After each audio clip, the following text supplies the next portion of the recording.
It's January 19th, we ain't got time for pleasantries. Hybrid tournament, fighting other people's stuff, 15 species max, can't be using things like dinosaurs and Lystrosaurus as a base genome, can still use them but can only take up to 2 slots in the genome, can't be cheesing Sasbat and Sauropod because there's a size limit. I missed a bunch of stuff, so go check out Valis Dreadmir's video, because they deserve the views. Welcome to the Hybrid Tournament Lightning Round. This is Meropus. Meropus is related to Calicotherium, which is related to haunts. Chally here was originally chosen as the base genome, but it is way too wacky in its proportions for much augmentation. What we did moving forward would have snapped those arms like a spaghetti chef on a rage bait rampage. Meropus gives us a much more structurally stable base, while providing a ton of leeway in terms of what exactly we can add. They got these massive hooked hands that were used to draw branches toward their mouth. They could be hyper-extended backwards, so that they were off the ground while the thing moved.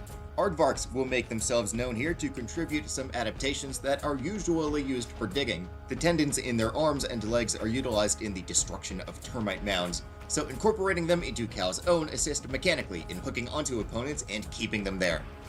For those who think they can put up a fight, Aardvark claws are anchored deep into the animal's hand. The bones on the tips of their fingers are designed for powerful pulling motions while digging. The tail will kinda also just be slapped on there. I wanted this hybrid to be able to rear up, not dissimilar to a bear, which is supported by the Meropus contribution.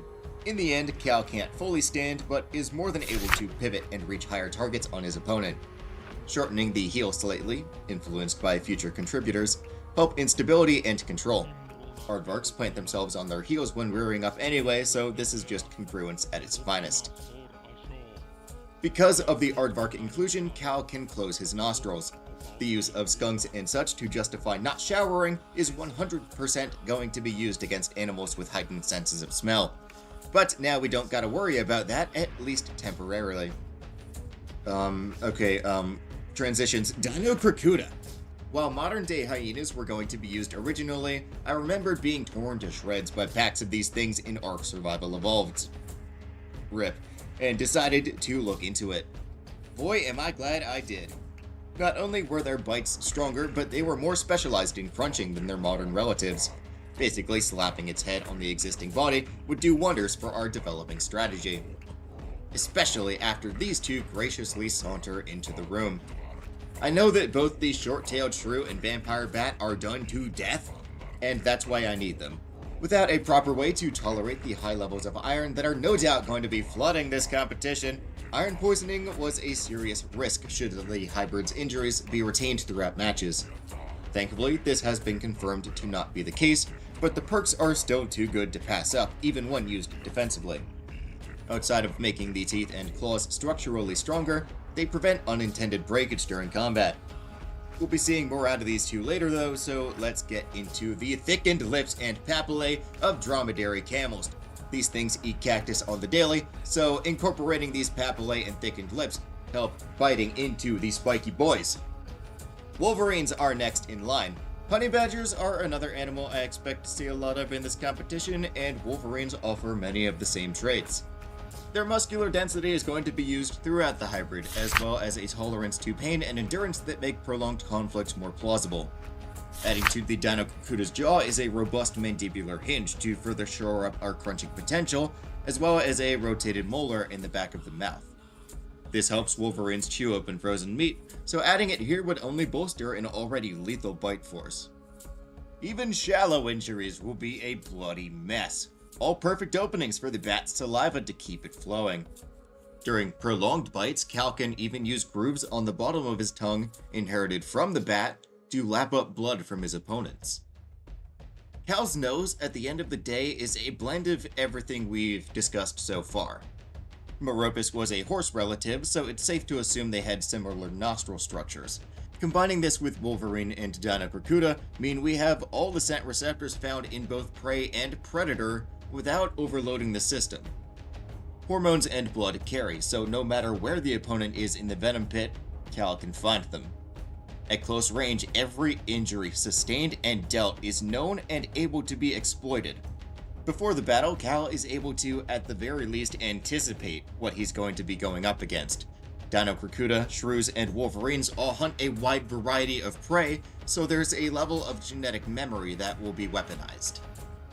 Cal's ability to do this is only supported by the introduction of domestic house cats. Their low light visibility and pupil fluctuation will make an initial ambush, which Cal will rely on primarily, all the more precise and deadly.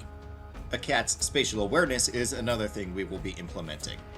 Though Cal is in no way able to always land on his feet entirely due to his size, knowing where each limb is in relation to the other at every given point is paramount for positioning himself for a bite, slap, etc., as well as recovering from falls.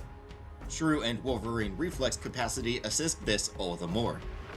Now, many of you may have been wondering up until this point what the heck those things on the logo's head are. For a little context, I wanted to make a front view to showcase these ossicones, but couldn't get it to work the way I wanted, so I just turned it into the logo. The ossicones are still accurate to the hybrid though. They serve as a signature look as well as funneling attacks from the top of his head to more deadly zones such as the claws and jaws. These are inherited from a very little known giraffe relative known as Ingenutherium. It's high time we talk about his integument. Artistically speaking, there was no way I would be able to draw every single individual quill as much as I tried to in initial sketches. I say now that the entire body is covered in the quills of the prehensile-tailed porcupine. Short and thick, they act as a deterrent to smaller predators, while still being light enough to maneuver around and distract larger ones. These will also be infused with iron. Keratin reacts to the infusion differently though, growing darker in shade rather than adopting the red hue that teeth do. This is an oversight that unfortunately can't be fixed with the claws in time for submission. All of the colors, line art, and textures had all been transferred to the same layer before exporting. The quills being shorter help them last longer in combat. Fresh quills won't break off as easily, leaving those on the verge of shedding to embed in those foolish enough to come close. They're barbed, so good luck getting them off before Cal catches you. He can be much more proactive in this though, with shoulder checks being most effective against larger opponents, but even near-miss arm swings leave room for detachment on smaller creatures as well. These quills are more concentrated in the regions around Cal's back, a combination of both Meropus and Dino Krakuta's mane, the shoulders, and the base of the tail. Hey, I found a shiny thing. It's a golden mole. It's got this iridescent fur, so it kind of glows in the sunlight. With that, I think I've covered everything that needs to be said about Cal's physical body, but now let's get into some of the ways he fights. Introducing to you all, Verboda Luchtador, Robert!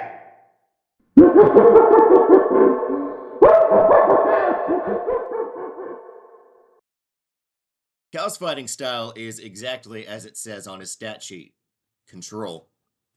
He draws out the fight for as long as he can, maintaining pressure without giving his opponents any openings. His front end remains forward until either panic sets in or Cal figures out a way in himself. I haven't even mentioned vocalizations yet, wow. But with Dino Krakuta in the mix, it's safe to assume he'd be cackling like a maniac the whole time. Short-tailed shrews tend to get mouthy when facing off against members of their own species, but this will be extrapolated to everyone in Cal's case. In the initial squaring up stage of combat, low-pitched vocalizations would induce stress and unease, not only because of how alien the sound would be, but also their volume. A lion's roar clocks in around 114 decibels on average, and that's them putting their whole heart into it. Grunts and laughter from Cal, though, rival that even on the low end. Hyenas can already be heard from 3 miles away. Cal's laughter would roll across the venom pit and up into the stands, sending a chill down even the most hardened of warriors. Up close, only the deafest of creatures would be safe from the laughing wrestler's torment. Anyway, we want to unsettle everyone in the arena as much as possible. Now, I have to mention the bare tail here. This is a form of thermoregulation. In Go Center's Final 16, thermoregulation came up a lot. so I needed to emphasize ways that Cal could keep cool while also maintaining his deadliness. Panting alongside this serves the same purpose. Psychology is only the first step, though. With his claws, Cal can tear into an opponent with striking force twice that of a modern bear. Aardvark and Wolverine contributors sharpen these claws just enough to lacerate without taking away from their hooking capabilities. Combined with raw mass, if he gets a good hold, say goodbye to whatever those jaws are coming down on. Crunching down, chewing for a better hold, and thrashing to make things as messy as possible. Even armored tails, appendages, and necks are inevitably crushed. With his size, he's no speedster, but because he is not weighed down by heavy armor, along with some of the more agile creatures in his genome contributing some of their reaction time, he's able to evade charges from larger animals with shocking grace, sidestepping them for far longer than the behemoths can keep up. He still maintains the ability to stand his ground against smaller pack animals. With that, I believe we're done here. Cal is a late addition to the hybrid tournament, to say the least, but one worth keeping an eye on. I wish you all the best. Adieu.